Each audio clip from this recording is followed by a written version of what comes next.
Good afternoon.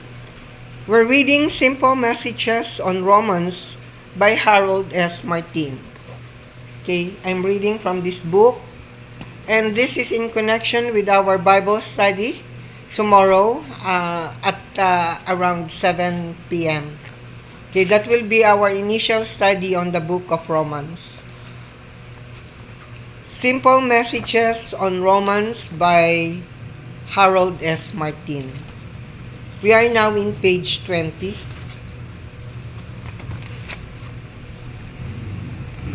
The awful results. Romans chapter 1 verses 24 to 32. Paul now shows that these many years of degeneration have had terrible effects upon human conduct. He describes 3 stages of degeneration. First, God gave them up to idolatry. Okay, verses 24 to 25. Everyone has a God. If a person won't accept the Lord of heaven as his God, he always finds some substitute to worship instead. To the Indians, it was thunder. To the Chaldeans, it was a serpent.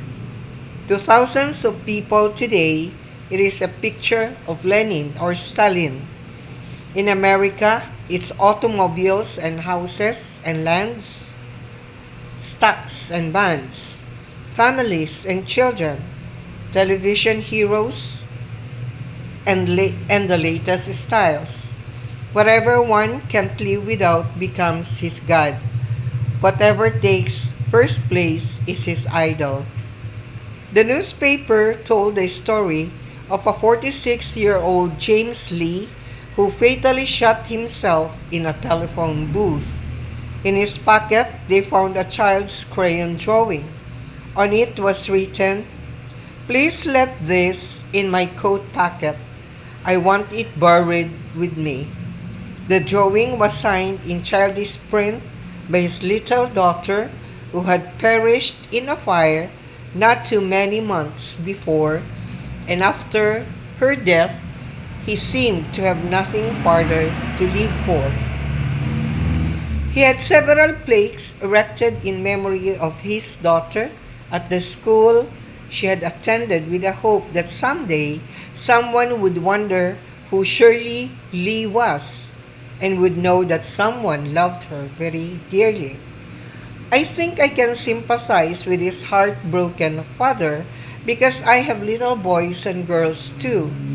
But there is no doubt that he loved his child too much and his God too little. He had made his 9-year-old daughter the center of his existence. All of life's meaning and purpose was attached to a flesh and blood creature like himself. Every one of us is susceptible to this kind of sin. True, we don't bow down before some repulsive image and worship it. But within each of us, there is a tendency to make something less than God the object of our affections. Second, God gave them up to sensuality, verses 26 to 27.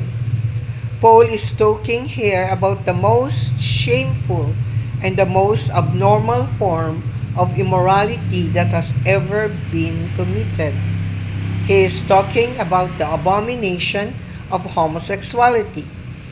A homosexual is one who manipulates the sex organs in such a way that he obtains sexual satisfaction with one of his own sex. Homosexuality is on the increase in our generation. Men cohabit with men, and women seek the affection of other women. A young wife tells how her husband is seldom at home. At first, she suspected another woman, but now she has learned that he pals around with another man. Her husband more and more avoids her and their 3 children. He finds sexual gratification by living with one of his own sex. In another case, the parents of a young man recently learned that their teenage son had been having sex relations with a male youth director of their local church. And notice in verse 26 that the degeneracy becomes so bad that even the more delicate woman stoops to his unnatural vice and practices homosexuality, known as lesbianism. Homosexuality is one of the most disgraceful evidences of degradation that has ever been dreamed up by the sinful human heart. The Greek word translated vile affections indicates that it is the lowest form of degeneracy to which the sinful heart can go. One prison chaplain gave up his job because he couldn't bear to witness the bestiality that came to his notice. The first chapter of Romans tells the truth about mankind. Third, God gave them up to depravity, verses 28 to 32. God gave us minds so that we can comprehend Him and commune with Him.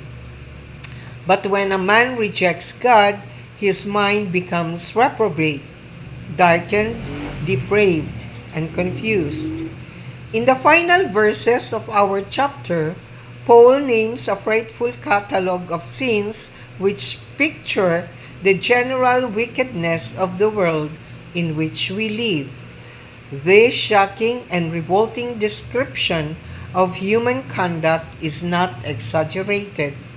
The Roman Empire of Paul's day, like our own civilization, has a filthy cesspool of wickedness and depravity. The scriptures here name 22 characteristics that describe the conduct and attitudes of unconverted men. The first is fornication, illicit sex relations on the part of the unmarried. The next is wickedness, a deliberate desire to inflict injury upon others. Then follow covetousness, the spirit that constantly aims to get more, and maliciousness, the act of bringing harm upon another person, and envy, the spirit that resents another person's success. Murder includes the violent taking of life, and also the spirit of anger and hatred. Debate speaks of contention and strife and quarreling. Deceit describes the man who stoops to underhanded methods for getting his own way. Malignity, the spirit that always supposes the worst about other people. Whisperers and backbiters, gossipers who delight in smearing reputations and slamming the character of others. Haters of God, those who hate God because they know they are defying Him.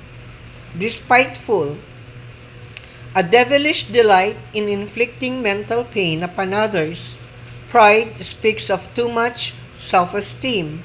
Boasters, those who are constantly telling all the great things they have done.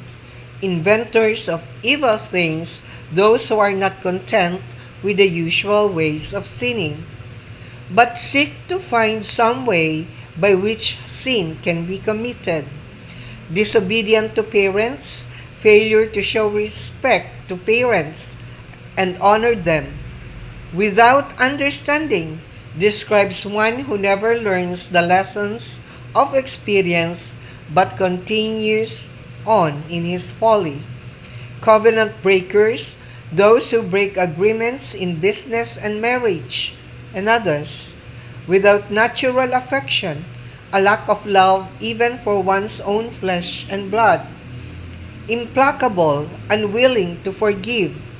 Unmerciful, a lack of compassion towards the sick and unfortunate.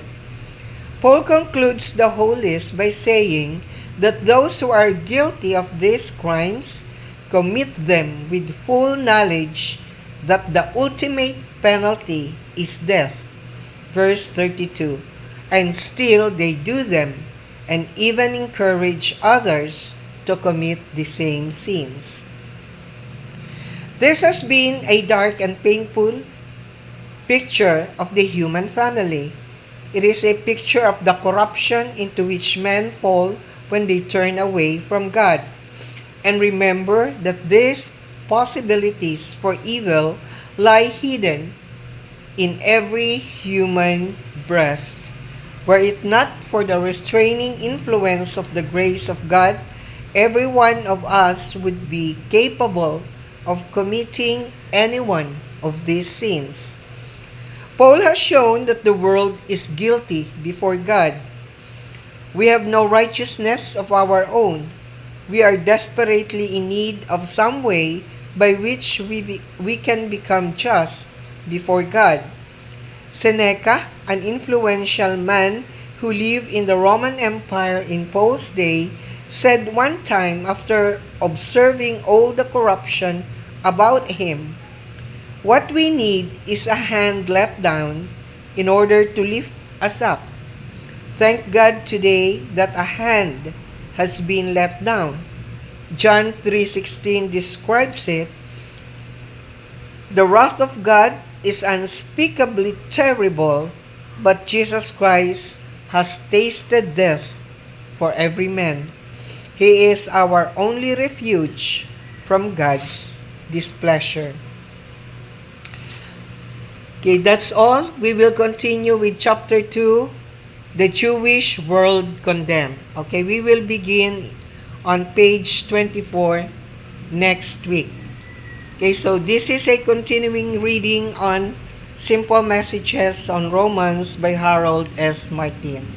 Again, we will have our Bible study, first Bible study on the book of Romans tomorrow at 7 p.m. Thank you and God bless everyone.